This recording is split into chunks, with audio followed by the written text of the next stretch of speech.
안녕하세요. 저는 이제 막 마흔을 앞두고 있는 직장인입니다. 저는 얼마 전에 제 인생이 통째로 위기에 빠질 뻔했던 너무나 끔찍한 일을 겪게 되었어요. TV 뉴스나 영화에서나 볼 법한 그런 말도 안 되는 일이 제 인생에도 일어날 수가 있더군요. 그 일로 인해 한동안 잠도 제대로 잘 수 없었지만 이곳에 이렇게 마지막으로 허심탄회하게 털어놓고 제 마음에서도 훌훌 털어버리기 위해 이렇게 글을 적게 되었어요. 아직도 그때만 생각하면 분노와 황당함, 그리고 여러 가지 복잡한 감정으로 인해 두 손이 덜덜 떨리는 것 같지만 그래도 마지막까지 이야기를 잘 맞춰볼게요. 끝까지 들어주신다면 정말 감사하겠습니다. 제게 일어난 그 끔찍한 일은 바로 가족 일이었어요. 그것도 제가 늦은 나이에 설레는 마음으로 꾸리게 되었던 제 가정 안에서 일어났던 일이랍니다. 그렇기 때문에 제가 아직 가정을 꾸리기 전인 솔로였을 시점부터 설명을 드려야 할 것 같아요. 그 시점이 바로 모든 일이 시작되었던 시점이기 때문이에요. 바로 제 남편을 만났던 시점이죠. 저는 남편을 조금 특이한 루트로 만났는데요. 제가 회사를 마치고 퇴근하던 길에 자주 가던 곱창집이 있었는데 남편이 바로 그 곱창집을 운영하는 사장이었던 거죠. 처음 봤을 때 남편은 쉽게 다가가기가 어려울 정도로 조금 분위기가 험해 보였는데 막상 이야기를 나누다 보면 성실하기도 하고 바르기도 한 사람이었어요. 항상 보면 손님들한테도 싹싹하게 잘하고 자주 가니까 저를 기억했는지 저에게 굉장히 친절하게 대해주기도 했죠. 특히 회사 사람들이나 친구들이랑 같이 많은 인원을 데리고 갈 때는 사이다나 콜라 같은 음료수를 잊지 않고 챙겨주기도 했답니다. 아이고, 우리 단골 손님 또 오셨네. 여기 테이블 콜라 2병 드릴게요. 이건 서비스예요. 여기 손님이 저희 단골이라 드리는 서비스입니다. 그렇게 서비스를 주면서 은근히 저를 언급하면서 회사 사람들 앞에서는 제 면을 세워주기도 했고요. 그렇게 남편과 친해지게 되자 저는 가끔씩 혼자서도 찾아가 밥을 먹고 오기도 했어요. 사실 제가 어렸을 때 운동을 했었기에 먹성이 좋아 혼자서 곱창집을 가도 2, 3인분은 거뜬히 먹는데요. 그렇게 여자 혼자 곱창집에서 밥을 먹어도 민망하지 않게끔 일부러 자리를 안쪽으로 내어주시기도 하고 혼자 와도 조용히 서비스 음료를 놓고 가주기도 했어요. 그래서 제가 가끔 손님이 많을 때는 눈치가 보여서 아유 혼자 와서 죄송해요 라며 사과를 건넸는데 그럴 때마다 호탕하게 웃고 넘어가 주었죠. 에이 아니에요. 혼자서도 충분히 2, 3인분 드셔주시면서 뭘요. 그리고 너무 복스럽게 잘 드시는 편이라 오히려 손님들이 더 오시는 것 같아요. 자주자주 오셔서 맛있게 먹는 모습 보여주세요. 괜히 저처럼 덩치 있는 여자가 혼자 막 먹으면 보기 싫기만 하지 뭐가 복스러워요. 키가 커서 그러신 것 같은데요. 그리고 요즘 남자들도 빼빼 마른 것보다 손님처럼 건강미가 있는 분들을 더 좋아해요. 이런 식으로 제가 민망하지 않게 말을 잘 해주었어요. 그렇게 오며 가며 나누는 대화가 쌓이다 보니 저희는 친해지게 된 것이었고요. 저희는 약 1년 반 정도의 연애를 하고 바로 결혼을 했는데요. 아무래도 저도 남편도 나이가 좀 있기 때문에 굳이 결혼을 망설일 이유가 없었기 때문이었어요. 그리고 또 연애를 하면서 보면 볼수록 남편은 너무나 믿음직스럽고 바른 청년이었죠. 그것도 눈에 띄게 큰 선행을 저지른다기보다는 법 없이도 살아갈 만한 사람이라고나 할까요? 생활 전반에 있어서 작은 것 하나에도 기본을 철저히 지키는 모습이었어요. 그리고 그뿐만이 아니라 어려운 사람들에게 동정심이 많아 티 안 나게 잘 도와주기도 하고요. 그런 모습이 오히려 저는 남은 제 인생을 맡길 만한 믿음직스러운 남자구나 하는 신뢰가 생겨서 결혼을 결심하게 되었죠. 어느 정도였냐면 하루는 가게에 온 남자 손님들이 술을 먹다가 서로 말이 격해져 싸움이 일어났나 보더라고요. 동네 친구들끼리 싸움이 붙었던 모양인데 같은 테이블에 있던 다른 친구들이 자기들도 취한 정신으로 말리기 시작했다고 해요. 그런데 그게 취해서 행동이 커지다 보니 다른 손님들에게 피해를 줄 정도로 민폐가 되었던 것 같습니다. 그러다 보니 다른 손님들도 화를 내고 몇몇 손님이 "어휴, 경찰에 신고해!" 라고 볼멘소리를 낼 만큼 상황이 험악해졌는데요. 그뿐만이 아니라 그 주변의 손님들이 먹던 음식에 다른 테이블 술이 쏟아지고 옷에 음식을 흘리게 되는 등 소란이 일어났습니다. 그때까지 주방에 있느라 상황 파악이 늦었던 남편이 뒤늦게 나와 싸움을 중재하기 시작했다고 합니다. 일단 다른 손님들께 자기가 대신 사과를 하고 가게 밖으로 그 취객 손님들을 데리고 나가 잘 달래주었다고 하더라고요. "아유, 죄송합니다. 제가 대신 사과드릴 테니까 화 푸세요. 기분 좋게 드시러 왔는데 너무 화내지 마시고 제가 잘 달랠 테니 신고는 하지 말아 주십시오. 제가 대신 사과드리겠습니다.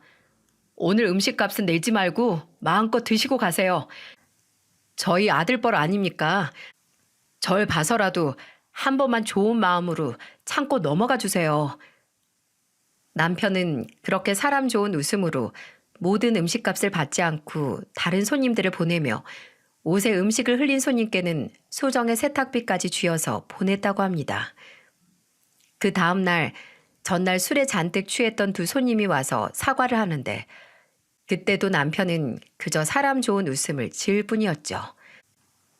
"경찰 부르지 않고 사장님 선에서 정리해 주셔서 정말 감사합니다. 저희 회사 특성상 그런 기록이 남으면 치명적일 수가 있었는데 정말 감사드려요. 어젠 저희가 너무 감정이 격해지다 보니 다음에는 음식만 많이 먹고 술을 줄이던지 할게요." "괜찮아요, 괜찮아. 젊었을 땐 그럴 수도 있죠. 그래도 다른 곳에 가선 어제처럼 그러지 마세요. 저도 뭐 경찰 부르려면 그럴 수도 있었겠지만 그럼 다른 손님들 보기도 안 좋잖아요. 젊은 친구들 괜히 경찰 손에 들려보내기도 그렇고. 다 나 어릴 때 생각나서 그런 거니까 이만하고 들어가세요. 괜찮아요."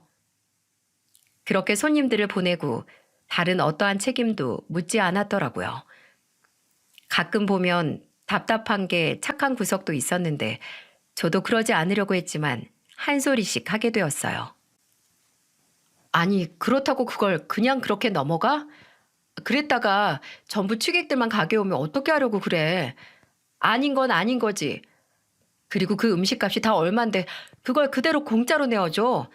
에이, 너무 손해보는 거 아니야? 뭐 그렇게 어리지도 않던데 그냥 그런 민폐 취객들은 경찰에 넘겨버리지."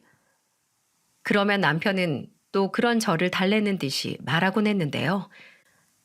"에이, 뭐하러 그렇게 야박하게 살아. 당신 말도 맞는 말이지만 그 사람들도 매번 그러던 사람들은 아니야. 어쩌다 술 먹고 실수할 수도 있는 거지. 그럴 때마다 죄다 경찰에 넘긴다면 오히려 역으로 누가 우리 가게에서 마음 놓고 술 마실 수 있겠어? 다들 즐겁게 먹고 마시고 해포 좀 풀고 가라고 차린 가게니까 그런 건 괜찮아. 당신도 그런 분위기가 좋아서 우리 집 단골이었던 거 아니야? 난 괜찮아. 그날 손해본 건 내가 다음에 더 열심히 해서 메꿀게." 남편의 얘기를 들으면 또 반박할 마음이 사라지더라고요. 조금 속은 터지지만 그래도 그런 모습이 또 남편이 그간 살아온 과정에서 나온 나름의 깊은 생각이겠거니 생각하니까 이해도 되더라고요. 그래서 그때는 저도 더 이상 별말 않고 넘어갔었죠. 그리고 또 하루는 저희가 남편의 차를 타고 근교에 놀러가 데이트를 즐기고 왔었는데요. 안 그래도 남편은 언제나 과속 한 번을 하지 않고 규정 속도를 정확히 지켜 운전을 하던 사람이었거든요. 그런 남편이 신호 철저히 지켜서 빨간불에 대기를 하고 있었는데 뒤에서 온 차가 저희 차를 박은 겁니다. 생각보다 타격감이 꽤 있었어요. 살펴보니까 뒷차는 작은 트럭이었는데요. 그 트럭 운전기사가 운전 중에 딴짓을 하고 있었는지 졸았는지 모르겠지만 그 도로의 신호등이 조금 헷갈리게 있긴 했어요.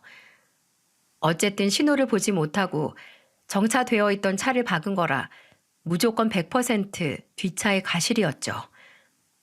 그나마 급하게 브레이크를 밟긴 했는지 저희 차는 뒷범퍼가 조금 찌그러졌을 뿐 엄청난 손해를 본 건 아니었어요. 하지만 그래도 교통사고가 났으니 저는 어서 보험을 불러야겠다 싶었는데 남편의 반응은 의외였습니다. 그 트럭 운전기사를 향해 그냥 가라고 하더군요. 사장님, 그냥 가세요. 네? 그냥 가라니요? 그래도 전화번호라도 알려주세요. 제가 꼭 배상하겠습니다. 아유, 아니에요. 이 정도면 그렇게 심하게 박은 것도 아니고요. 어차피 제가 조만간 전체적으로 싹 점검하고 수리할 거 있으면 수리도 하려고 했어요. 여기 이거 조금 들어간 건 그냥 다시 피면 되니까요. 뭐 등이 깨진 것도 아닌데 괜찮습니다. 아유, 아닙니다. 그래도 제가 실수한 건데요. 나중에라도 전 신고 같은 거 안 할 테니까 걱정 마시고 돌아가세요. 사장님 트럭 하루 종일 이거 모시는 것도 얼마나 피곤한 일인데 저희 이것까지 다 물어내면 오늘 일하신 거 전부 허탕 아니에요? 제 아버지가 살아계셨으면 딱 사장님 나이실 텐데 돌아가신 아버지 생각 때문에라도 제가 사장님 돈 못 받겠네요. 정말 괜찮아요. 신경 쓰시지 말고 가세요. 아유, 고맙습니다. 정말 고맙습니다. 트럭 운전기사는 저희 남편의 말에 눈시울을 붉히며 한참이나 고맙다고 인사를 하고는 떠나셨죠. 그 모습을 본 저는 처음에는 왜 또 저렇게 물러터졌을까 싶었다가 돌아가신 아버지 생각이 난다는 남편의 말에 조용히 다시 차 안으로 들어왔어요. 그도 그럴 것이 남편에게는 큰 아픔이 있었는데 바로 남편이 이 세상에 홀로 혈을 단신이었다는 것이었답니다. 그래서 외로움도 많이 타는 부분이 있었고 또 결혼 전에 저에게 이야기했다시피 혼자서 살던 버릇으로 인해 자신의 얘기를 잘 털어놓지 않는 부분도 있었어요. 그렇게 홀로 살 수밖에 없었던 이유는 이러했는데요. 남편은 어렸을 때 아버지가 돌아가시고 그 이후로 어머니 혼자 남편을 키우려고 했다고 합니다. 하지만 도저히 여자 혼자 애를 감당할 용기가 없었는지 어느 날 남편이 잠든 사이에 도망가 버리고 만 것이었죠. 당시 남편은 아직 초등학생이었다고 했는데요. 친척이나 조부모님과 같은 다른 가족도 없었던 남편은 어쩔 수 없이 성인이 되기도 전에 누구의 보살핌도 받지 못한 채 홀로 살아왔었다고 해요. 시간이 흘러 성인이 된 남편은 20살 성인이 되자마자 대학은커녕 일자리도 구하기 어려워 일용직을 전전했다는데요. 거의 매일같이 일을 나가며 꼬박꼬박 돈을 모아 지금의 곱창집을 차리게 된 것이라고 했습니다. 그렇게 힘들게 자신의 손으로 자수성가를 했으니 당연히 몸에 그 성실함이 배어있고 또 자신이 겪었던 어려움과 같은 어려움을 겪고 있는 사람들에게 더 잘해주는 것 같았어요. 웬만하면 일을 크게 키우지 않고 모든 상황을 원만하게 해결하는 모습이 참 지혜로워 보이기까지 했죠. 그러나 그 생각이 한참 잘못된 오해에서 비롯됐다는 걸 저는 그때는 알지 못했죠. 저희 남편에게는 숨겨진 다른 비밀이 있었기 때문에 이 모든 일들이 가능했다는 걸 저는 한참 후에나 알게 되었답니다. 나중에야 그 사실을 알고 나서 저는 얼마나 큰 충격을 받았는지 몰라요. 남편이 제게 보여줬던 작은 행동 하나하나가 전부 철저한 계산을 통해 이루어졌다는 사실을요. 하지만 당시 아무것도 몰랐던 저는 그저 순수하게 남편의 정직하고 바른 모습들만 보고 점점 마음을 키워나갔고 그렇게 저는 남편과 결혼까지 꼴이 나게 되었어요. 아무래도 남편이 가족이나 친한 친구나 지인 등 많지가 않은 외로운 사람이었기에 저는 남편을 배려해 저희끼리만 최소한의 인원으로 스몰 웨딩을 하기로 했죠. 남편은 이런 저의 결정에 굉장히 고마워했고요. 당신도 많은 하객들한테 축하받고 싶었을 텐데 이렇게 날 배려해줘서 고마워. 내가 앞으로 더 잘해줄게. 아니야. 나도 나이가 있는데 뭘 또 사람들을 다 불러. 그냥 우리끼리 하는 것도 나쁘지 않은 것 같아. 오히려 편한 느낌도 나고 좋네. 그렇게 저희 부부는 정말 가까운 가족, 친구들의 축복을 받으며 행복하게 결혼식을 올릴 수 있었죠. 그런데 제가 결혼을 할 때쯤 남편의 행동 중 하나가 정말 이해가 안 되는 것이 있었어요. 보통 결혼을 할 때 혼인신고도 거의 같이 하지 않나요? 그런데 남편은 혼인신고를 하기를 꺼려하는 것 같더라고요. 그래서 제가 왜 혼인신고를 바로 하지 않냐고 물어봤는데요. 원래 결혼하면서 같이 해야 하는 거 아니야? 결혼식 전이든 후든 그때쯤에 맞춰서 하는데 왜 안 하겠다는 거야? 당신 뭐 마음에 걸리는 게 있기라도 한 거야? 그렇게 물어보니 남편은 웃으면서 이렇게 대답을 하더군요. 에이, 그런 거 아니야. 요즘은 워낙 다들 식부터 올리고 혼인신고는 천천히 한다고 해서 그렇지 뭐. 먼저 한 1, 2년 살아보고 그때 혼인신고를 한다더라고. 나야 당신이랑 결혼하게 돼서 너무 좋지만 당신 생각이 바뀔 수도 있잖아. 막상 살아보면 안 맞는 부분이 생길지도 모르니까. 아무래도 나는 부모님도 형제도 없이 혼자 살던 사람이라 막상 같이 지내다 보면 부족한 점이 많을지도 몰라. 당신이 그런 내 모습에 생각이 바뀌게 되면 언제라도 편하게 결정하라는 거야. 만약 그렇지 않고 계속 지내더라도 혼인신고야 언제든 할 수 있으니까 조급하게 생각할 필요는 없을 것 같네. 저는 남편이 괜한 생각을 한다며 나무랐지만 남편은 계속 그런 말로 웃어 넘기기만 하며 혼인신고를 차일피일 미루는 모습이더군요. 그래서 저는 이런 문제로 더 이야기해봤자 남편의 트라우마, 어려서부터 가족도 없이 혼자 살아온 것에 대한 트라우마를 남편 스스로 말하게 하는 꼴이 될 것 같아 더 이상 이야기를 하지 않았어요. 그리고 혼인신고를 굳이 하지 않아도 남편과 저는 각자의 일을 성실하게 하며 굉장히 행복한 생활을 누리고 있었거든요. 그래서 그냥 살다 보니 그 문제는 점점 잊혀져 가기도 했답니다. 또 제 주변 친구들과 지인들 역시 남편과 의견을 같이 했어요. 요즘은 다들 1, 2년 살아보고 혼인신고를 한다고요. 특히 이미 결혼을 한 친구들이나 직장 동료들은 하나같이 저에게 이렇게 말했습니다. 연애할 땐 그렇게 좋아도 결혼하자마자 틀어지는 사람들 꽤 많아. 너 그리고 막상 남편이랑 같이 살아보면 지금까지 알았던 모습이랑은 완전 정반대의 모습도 보게 된다고. 나도 연애할 때는 그런 사람인 줄 몰랐어. 맞아. 그리고 난 그래도 처음 결혼하고 1년은 잘 지냈거든? 그런데 그 이후부터가 아주 싸움의 연속이더라. 네 남편 말이 맞아. 어차피 같이 살게 되는 사람들은 같이 살 텐데 혼인신고는 그때 해도 늦지 않고 만약에 애가 생기면 그때 해 혼인신고는 굳이 지금부터 힘 빼지 말고. 그런 이야기를 들으면 저는 우리 부부는 다를 것 같다는 생각이 들어 반박하고 싶었지만 굳이 주책 맞게 신혼인 티를 내고 싶진 않아서 별말 없이 알았다며 듣기만 했죠. 그런데 지금 와서 생각해보니 사람의 경험은 역시 무시할 게 아닌 것 같아요. 그때 조언들은 정말 피가 되고 살이 되는 조언들이었거든요. 결국 혼인신고를 하지 않은 채 신혼을 만끽하며 행복하게 살아가던 저였는데요. 어느 날 그런 저에게 엄청난 일이 벌어지고 말았답니다. 살면서 이런 일이 저에게 벌어지리라곤 상상조차 할 수 없는 그런 끔찍한 일이었죠. 저는 아직도 그 일로 인해 매일매일이 어깨가 무거운 그런 거대한 일이었습니다. 이 모든 사건의 시작은 동서울 터미널에서 시작되었어요. 당시 저는 친정아빠가 생일을 맞으셔서 그 날짜에 맞춰 친정집을 다녀오는 길이었거든요. 저희 친정집은 전라도 광주에 있어요. 그렇기 때문에 고속버스를 타고 한참을 달려야만 하는데 그날은 남편이 장사를 뺄 수가 없어 저 혼자 버스를 타러 온 것이었죠. 남편은 대부분 밤에 장사를 하기도 했고 하필 그날은 금요일 토요일이라 피크 때였어요.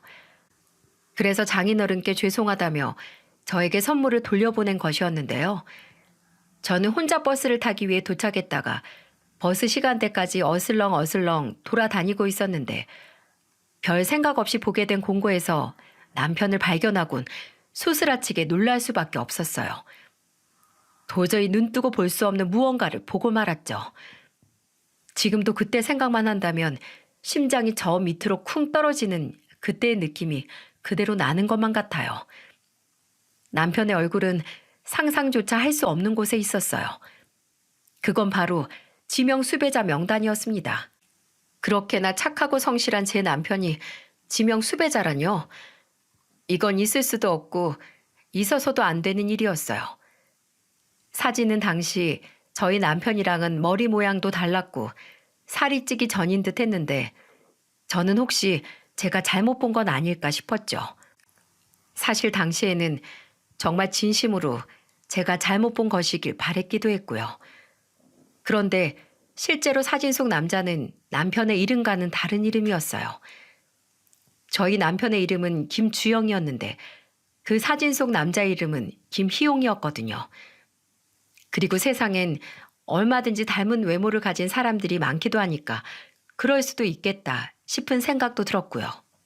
하지만 여자의 촉이라는 게 있잖아요. 그 촉이라는 게 굉장히 무섭더라고요. 설마 내가 살 부대끼고 사는 사람이 그럴 리가 없다. 그냥 아무 일 아니다. 라고 무시하고 싶은데도 마음 깊은 곳에서는 이건 필시 그냥 넘어갈 일이 아니다. 그리고 혼자 조용히 알아봐야 할 일이다. 라는 직감이 들더군요. 결국 저는 그날 친정집에 다녀오자마자 인터넷을 뒤져 심부름센터를 알아보았답니다. 그리고 그날부터 남편을 제대로 쳐다보지를 못했어요. 평소와 같이 행동하려고 해도 자꾸 이상하게 어색한 느낌이 들고 남편도 그런 제가 이상했는지 어디 아프냐고 물어보더군요. 당신 괜찮아? 무슨 일 있어? 왜 그래? 몸이 안 좋아? 몸이 조금 무거운 것 같네. 요즘 간절기라 그런가 봐. 혹시 모르니까 오늘 잘 때 약을 좀 먹고 자야겠다. 그래, 건강 잘 챙겨야지. 오늘은 일찍 자. 다행히 몸이 안 좋다며 어물쩍 넘겼지만 심부름센터에서 다시 연락이 오기 전까지의 그 짧은 기간은 저에게 있어서는 살면서 가장 긴장되는 순간이 아닐 수 없었죠. 그리고 의뢰를 맡긴 지 10일째 되던 날 드디어 심부름센터에서 연락이 왔어요. 그 연락을 받고 저는 다시 한번 깜짝 놀랄 수밖에 없었어요. 놀랄 뿐만 아니라 핸드폰을 붙잡은 그대로 주저앉고 말았죠. 심부름센터에서는 남편이 그 지명 수배자가 맞다고 하더군요. 남편이 제게 숨긴 건 그 사실만이 아니었어요. 제가 알고 있던 남편에 대한 모든 것이 전부 거짓으로 꾸며낸 이야기였죠. 이 사람에 대한 정보는 파일로 따로 보내드렸어요. 확인해 보셨어요? 아, 그런가요? 아직 그건 못 열어봤는데 가족들이랑도 아예 연 끊고 사는 것 같아요. 그런데도 지금은 동생 이름으로 사는 것 같네요. 네? 그게 무슨 말씀이세요? 이 사람 이름은 김주영이 아니라 김희용이 맞고요. 지금 사용하고 있는 김주영은 동생 이름이에요. 완전히 모든 걸 속이고 결혼한 거네요, 이 사람. 심지어 남편은 가족도 없는 혈혈단신이 아니었어요. 나이가 지긋한 어머니도 있고 심지어 쌍둥이 동생까지 있더라고요. 그리고 그 쌍둥이 동생의 신분을 자신이 무단으로 사용하고 다니고 있었죠. 저는 도저히 다리가 후들거려서 똑바로 서 있을 수도 없겠더라고요. 이런 제 모습을 모르는 심부름센터 직원은 저에게 문자로 주소 하나를 보내주었어요. 여기 보내드린 주소에 이 사람 가족이 살고 있어요. 여기가 본집 주소네요. 여기로 가시면 시모랑 동생 전부 만나보실 수 있을 거예요. 그 주소를 보는데 거리가 많이 떨어지지도 않았고 택시 타고 충분히 갈 수 있는 거리였어요. 저는 어차피 그날 바쁜 일도 없었거니와 다시 사무실로 들어간다고 해도 어떤 일이든 손에 잡히지 않을 것 같아 그냥 반차를 쓰고 나왔죠. 그리고는 심부름센터에서 보내준 그 주소로 찾아갔답니다. 가는 길에 얼마나 심장이 터질 듯이 뛰었는지 몰라요. 오만 가지 생각을 전부 하게 되더라고요. 체감상 몇 년은 되는 것 같았던 시간이 지나고 저는 그 주소 앞에 도착을 하게 되었어요. 그리고 긴장된 마음을 누른 채 초인종을 눌렀습니다. 똑똑똑. 계세요? 요즘에도 이런 집이 남아있구나 싶을 정도로 낡은 주택이었는데 그 안에서도 반 지하방 문이 열리더니 나이가 굉장히 많으신 분이 빼꼼히 나오더라고요. 제 직감상 그분을 보자마자 제 시모인 것 같았어요. 누구세요? 안녕하세요. 혹시 여기가 김희용 씨 댁이 맞나요? 제 입에서 김희용이라는 세 글자를 듣자마자 손사래를 치며 다시 들어가려고 하셨죠. 아유, 잘못 찾아오셨습니다. 또 경찰서에서 오셨나 본데 걔 이제 여기 안 와요. 아, 저희랑 연락 끊은 지도 꽤 됐다니까 자꾸 이렇게 찾아오시네. 저도 모릅니다. 몰라요. 그래서 저는 황급히 시모 되시는 분에게 제 신분을 밝혔어요. 아니에요. 저는 김희용 씨 아내 되는 사람입니다.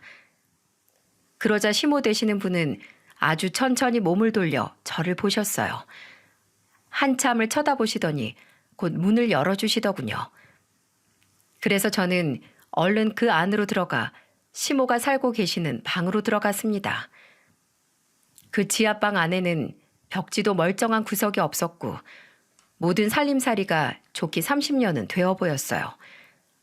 그리고 안쪽에 위치한 방에는 인기척이 들려왔는데 어떤 남자가 침대에 누워있더군요. 가까이 가서 본 저는 너무 깜짝 놀라 입을 틀어막을 수밖에 없었어요. 그 남자는 바로 제 남편에게 이름을 뺏긴 제 남편의 쌍둥이 동생 김주영 씨였죠. 얼굴이 어찌나 똑같은지 만약 몸이 건강하시고 머리 스타일과 옷만 똑같이 해놨으면 누군지 구분도 못했을 거예요. 제가 와서 보는데도 김주영 씨는 눈을 못 뜨고 잠에 취한 모습이었습니다. 안색이 너무나도 창백하고 남편에 비하면 굉장히 말랐어요. 충격과 경악으로 아무 말도 못하고 있는 저에게 시모 되시는 분은 보리차를 건네며 물어보셨습니다. 우리 희용이 아내라고요? 그게 진짜예요? 네, 결혼한 지는 한 7, 8개월 정도 되었고요. 만난 지는 대략 2년 좀 넘었습니다. 그놈이 결혼을 했다고? 어머님 궁금한 게 있는데 여쭤봐도 될까요? 예, 그러려고 오신 거 아닌가요? 김희용 씨, 진짜 친어머니가 맞으신가요? 네, 맞아요. 그놈이 제 큰놈이죠. 요즘도 연락하세요? 아니라니까. 아내 되는 사람이라면서요. 그놈이 우리한테 전화하는 거 본 적 있어요? 아니요. 그럼 어쩌다 이렇게 연락도 안 하고 살게 된 건가요? 제가 핵심적인 질문을 던지자 시모 되시는 분은 땅이 꺼져라 한숨을 쉬시며 고개를 절레절레 저었어요. 그 모습에서 그분이 얼마나 제 남편에게 한이 많이 쌓였는지 단박에 알 수 있었죠. 보다시피 저는 몸이 안 좋아서 어디 멀리 다닐 수도 없고 주영이 저놈 역시 보시다시피 어디 다닐 수 있는 처지가 아니죠. 저희가 연락을 끊은 게 아니라 그 희용이 놈이 연락을 먼저 관둔 거예요. 지가 부양해야 하는 지 가족들 꼴 보기 싫다면서 이른 나이에 나가서 저 혼자 살더군요. 혼자라도 잘 살면 또 몰라. 아주 하루가 멀다 하고 사고를 쳐서 우리가 그놈 합의금 물어준 것만 해도 집 한 채 값은 될 거예요. 원래는 저희 가족도 작고 낡았지만 그래도 깨끗한 아파트에 살고 있었는데 희용이 놈이 사고를 치면 칠수록 점점 집안이 기울다가 이 지경까지 오게 됐죠. 이제 더 이상 이 반지하에서 내려갈 곳도 없고 동생 약값도 제대로 못 내고 이렇게 살고 있는데 집안의 가장이 되지 못할 망정 그 희용이 놈은 제 동생, 불쌍한 동생 어찌 되든 신경 쓰지도 않고요. 저는 괜찮지만 제가 가고 나면 우리 주영이 저놈은 어떻게 해야 할지. 아유. 이 모든 이야기를 듣는데 현실 같지가 않고 믿어지지가 않았어요. 마냥 바르고 착한 건실적인 사람인 줄만 알았던 남편이 폭력 사기전과 칠범의 지명 수배자라니. 제 가족을 내팽개치는 것도 모자라 집안을 전부 말아먹을 정도로 합의금이나 뜯어내던 놈이라니. 저는 도저히 그 말을 듣고 그냥 그 자리를 뜰 수가 없어 수중에 있는 현금의 전부를 꺼내 시모 되시는 분께 쥐어드렸어요. 당장 지갑에 한 25만 원 정도가 있더군요. 그 돈을 남김없이 꺼내드리면서 저도 모르게 말을 꺼냈습니다. 죄송합니다. 제가 꼭 확인해 보고 싶은 게 있어서 이렇게 찾아뵙게 됐어요. 말씀 감사합니다. 저도 경황이 없이 오다 보니 이렇게 빈손으로 왔는데 일단 이거라도 받아주세요. 작은 돈이지만 조금이라도 살림의 보탬이 되길 바랍니다. 오늘 해주신 말씀 정말 감사해요. 아유, 이런 걸 다. 아이고. 제 작은 성의니까 받아주세요. 그렇게 조금이라도 성의를 표시를 하고 이만 돌아가려는데 시모 되시는 어르신께서 마지막으로 저를 불러 세우더니 의미심장한 말씀을 하시더라고요. 이봐요, 아가씨. 네? 희용이랑 결혼했다고 했었죠? 딱 봐도 전부 속아서 결혼한 것 같은데 최대한 빨리 헤어지세요. 제가 부탁합니다. 정말 그놈은 사람이 아니에요. 절대 그 못돼 먹은 버릇을 고치지도 못하고 애초에 고칠 생각도 없는 놈이에요. 아가씨도 좋은 사람인 것 같은데 괜히 희용이 같은 놈 잘못 만나서 인생 꼬지 마시고 하루빨리 헤어져요. 그렇게 말씀을 마치신 어르신은 다시 문을 닫고 지하방으로 들어가셨죠. 그 모든 이야기를 듣고 집으로 올라가면서 심부름센터에서 보내준 모든 자료들을 열어보니 더욱 기가 차더군요. 자료에서 남편은 상습적으로 사기를 치고 다니다가 뜻대로 안 되면 제 분에 못 이겨 사람들에게 폭력을 휘두르는 사람이었어요. 그리고 이를 제지하려는 경찰관까지 저희 남편에게 맞은 적이 있는 생각보다 훨씬 죄질이 안 좋은 범죄자였더라고요. 저는 그날 마음을 단단히 먹고 집으로 들어가 남편을 기다렸습니다. 그리고 밤늦게 장사를 마친 남편이 돌아왔을 때 물어보았죠. 이제 와? 당신한테 물어볼 게 있어. 나랑 대화 좀 해. 왜? 무슨 일 있어? 왜 불도 안 켜고 이러고 있어? 무슨 일이야? 당신 전과자야? 그 말을 들은 남편은 당황했는지 아무 말도 못하고 저를 가만히 바라보더군요. 그런데 그때까지는 그 눈빛이 위협을 하려고 한다기보다 눈치를 보는 것 같았어요. 제가 어디까지 알고 있는지 알아보려고요. 그래서 저는 일단 거짓말로 이야기하며 남편을 떠봤어요. 경찰에서 연락이 와서 당신에 대해 이것저것 묻더라고.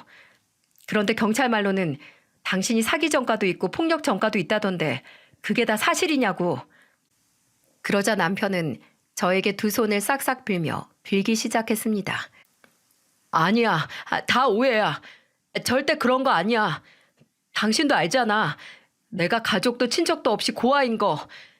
젊었을 때 그런 위험한 일을 하는 사람들한테 휘말렸는데 그거 내가 그런 거 아니야. 그래서 나도 법적으로 대응도 하고 누명을 풀기 위해서 이렇게 열심히 살고 있는 거야. 당신 내가 정말 그런 짓 할 사람으로 보여? 나는 남한테 피해 끼치는 거 엄청 싫어하는 사람인 거 당신 알잖아. 정말이야, 믿어줘. 내가 일이 다 끝나면 이야기하려고 했어. 법적으로 대응하는 거 그거 돈 진짜 엄청나게 들더라고. 그래서 지금처럼 성실하게 일하면서 돈 모으려고 하는 거야. 내가 그런 죄를 저지른 게 절대 아니야. 제발 믿어줘. 입에 침도 안 바르고 고아라느니 자신의 잘못이 하나도 없다느니 거짓말을 슬슬 풀어놓는 남편의 모습을 보니까 정말 가증스럽기 짝이 없더군요. 그리고 마음 안에 남아있던 신라 같은 희망, 내가 찾아낸 이 모든 게 거짓말이고 혹시 남편에게 뭔가 사정이 있을지도 모른다고 생각하고 있던 그 마지막 희망까지 전부 깨지게 된 순간이었답니다. 저는 그런 남편의 가식적인 모습을 보고 차갑게 이야기했어요. 정말 사기꾼이 따로 없네. 뭐? 가족도 친척도 없는 고아야? 당신 정말 나한테 단 하나라도 진실을 말한 게 있기는 해? 오늘 당신 어머님이랑 동생분 보고 왔어. 당신 이름도 김주영이 아니라 김희용이라며. 몸이 아픈 동생을 보살펴주지 못할 망정 그렇게 동생 이름도 신분도 뺏어서 못된 짓거리나 하고 다니니까 좋아? 그게 형으로서 가족으로서 할 짓이야? 그리고 남한테 피해를 끼치는 거 싫어하는 게 아니라 어떻게든 경찰이랑 엮이기가 싫은 거겠지. 아니야? 어쩐지 당신이 연애 시절 때부터 교통법규 하나를 안 어기고 사고가 나더라도 충분히 해결할 수 있는 일을 어떻게든 신고 안 되게 하더라. 당신 차는 누구 명이야? 당신 가게는? 도대체 어디까지 범죄를 저지르고 가짜로 살아왔냐는 말이야. 제가 모든 자료들을 집어던지며 쌓여있던 말들을 전부 쏟아내자 남편 놈은 눈이 휘둥그레지면서 깜짝 놀라더군요. 아마도 제가 거기까지 알아냈을 거라고는 생각하지 못했나 봅니다. 제가 집어던진 자료들을 주워들고 대충 훑어본 남편 놈은 그걸 도로 집어던지며 저에게 말하기 시작했어요. 그때까지 바른 척, 선량한 척 하던 남편이 처음으로 본색을 드러낸 순간이었죠. 아, 나 좀 착하게 살아보려고 했건만 별것도 아닌 것 때문에 망치게 됐네. 아이씨, 짜증나. 남편이 180도 돌변해서 말을 하는데 저는 깜짝 놀랐어요. 방금 전까지 거의 눈물을 흘릴 듯이 저에게 빌던 사람은 어디 가고 갑자기 난생 처음 보는 사람이 저희 집에 와 있는 것 같았죠. 남편은 제가 놀라든 말든 자기 말을 이어갔어요. 생각할수록 열받네. 이 별것도 아닌 게 진짜. 사람 열받게 하고 있어. 어? 남자가 한번 이 정도로 굽혀줬으면 대충 넘어가 할 거 아니야? 어? 이게 남의 뒤나 캐고 다니고. 야, 너가 뭐라도 돼? 어? 하늘 같은 남편을 상대로 이게 탐정놀 하고 앉았어. 진짜 빡 돌게 하네. 야, 헤어져. 짐 싸갖고 나가 그냥. 어차피 혼인신고도 안 했는데 그냥 몸만 나가면 될 거 아니야. 그렇게 싫으면 그냥 네 짐 싸들고 나가라고. 처 맞기 싫으면 지금 당장 나가. 저는 너무나 놀라서 온 몸이 얼어붙었다가 그래도 이 인간 같지도 않은 놈한테 한 번 더 쏘아붙였어요. 이제야 본색을 드러내는 거야? 넌 염치라는 것도 없니? 지금 너 같은 거 하나 때문에 내가 얼마나 꼴이 우스워졌는지 알아? 어떻게 사람을 이렇게 비참하게 만들 수가 있어? 어떻게 이렇게 전부 모든 걸 속일 수가 있냐고. 그리고 뭐 별것도 아닌 게? 야, 너 내가 경찰에 신고라도 하면 어쩌려고 이렇게 나한테 막대할 수가 있어? 신고하던지 그럼 신고하던지 네 마음대로 하던지 하고 당장 내 눈앞에서 꺼져. 내가 뭐 하루 이틀 경찰 피했는 줄 알아? 걔네도 내가 여기 금방 정리하고 가면 어차피 나 못 찾아.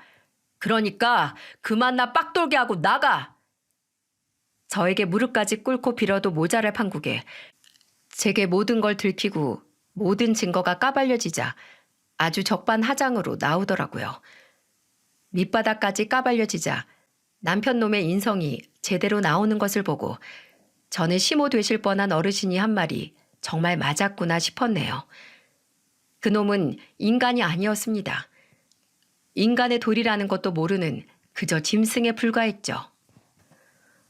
그 모습을 보고 저는 곧장 일어나 짐 따위는 하나도 안 챙기고 바로 집을 나와버렸네요.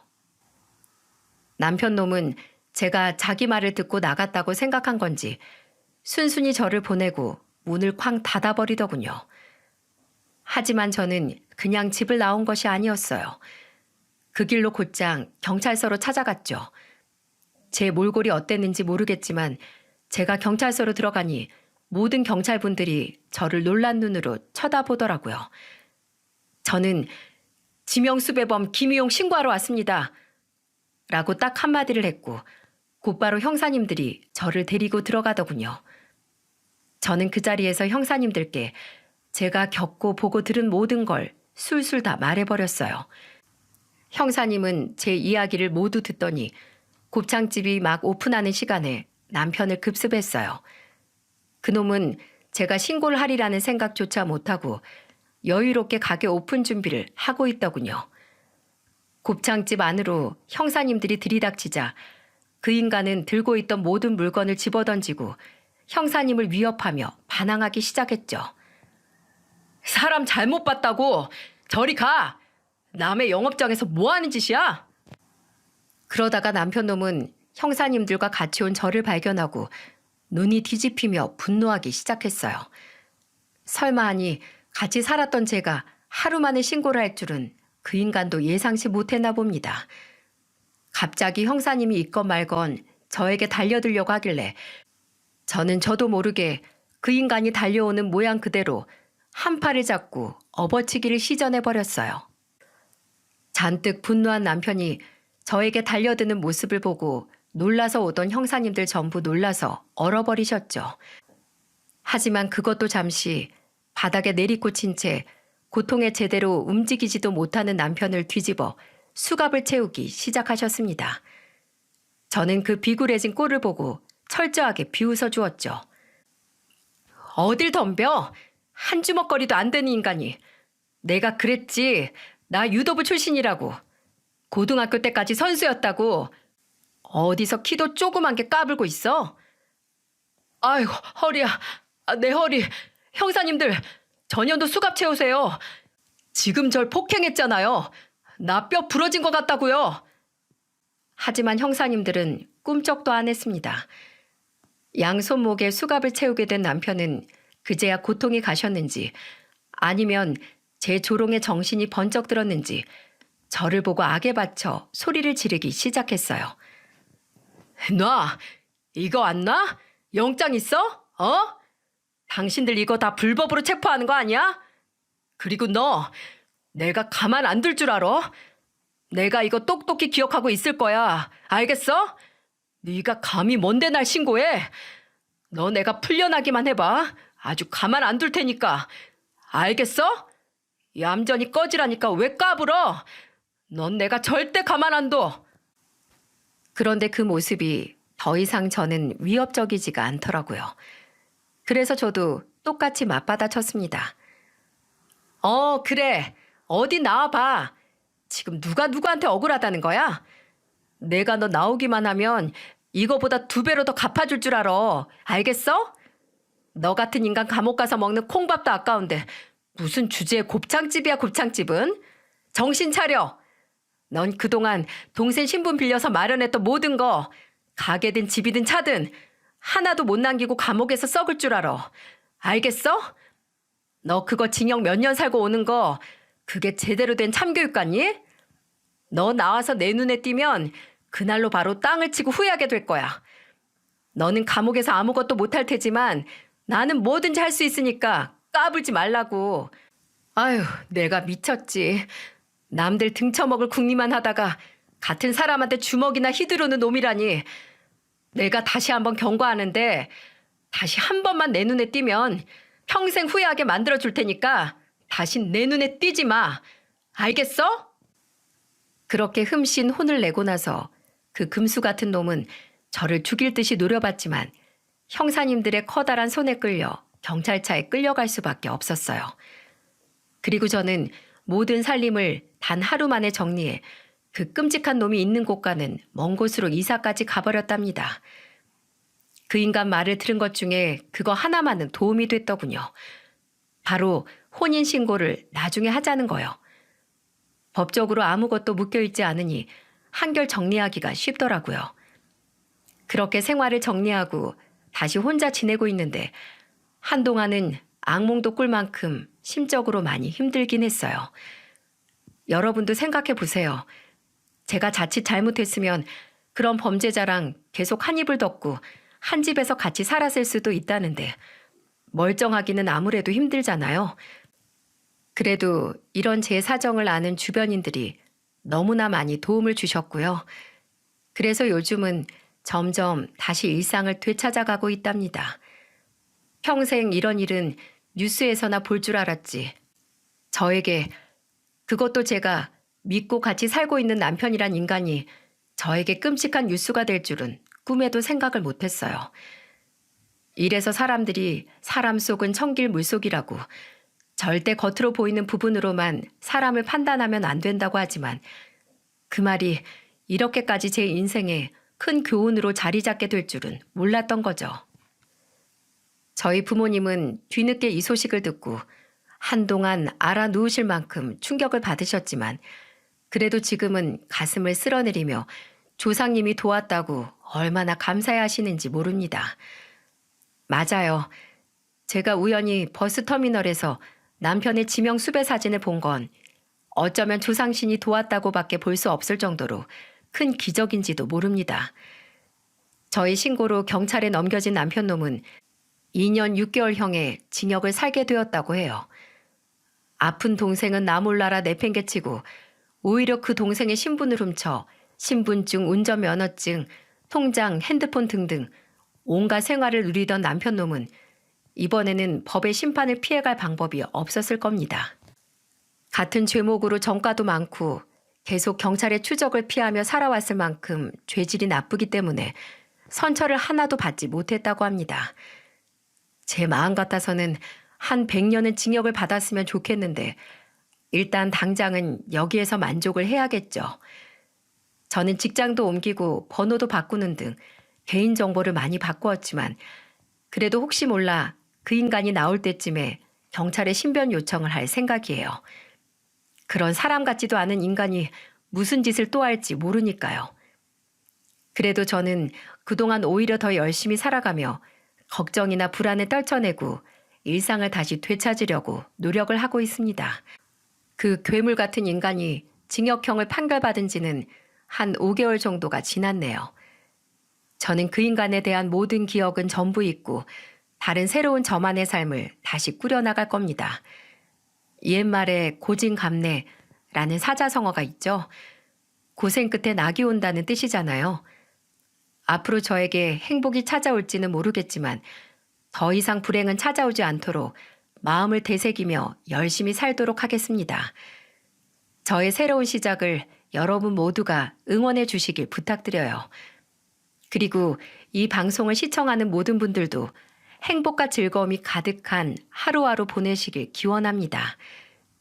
저의 길고 끔찍했던 사연을 들어주신 모든 분들의 앞날에도 따뜻한 일들만 가득하길 진심으로 바랍니다. 감사합니다.